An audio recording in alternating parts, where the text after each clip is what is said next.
ചുനച്ച മാങ്ങ ചതുരേണ ചെത്തി പുളിച്ച മോരിൽ കുറുകെ കലക്കി അരച്ച തേങ്ങ മുളകുപ്പു ചേർത്തങ്ങടച്ചു വച്ചാൽ അമൃതിനു തുല്യം.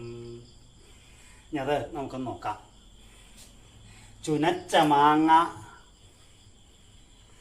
അത് ചതുരേണ ചെത്തി ഭംഗിയായിട്ട് ചെത്തിയെടുക്കുക കഷ്ണങ്ങളായിട്ട്. അത് പുളിച്ച മോരിൽ അത് പാത്രത്തിലിട്ട് പുളിച്ച മോര് വിറ്റി കലക്കുക, കുറുകി ഇട്ട് കലക്കുക. പിന്നെ അരച്ച തേങ്ങ ഉടച്ച് അരച്ച് അത് ചേർക്കുക. കൂടാതെ മുളക്, ഉപ്പ് ഇവ ചേർത്ത് അടച്ച് വയ്ക്കുക ഇളക്കിയിട്ട്.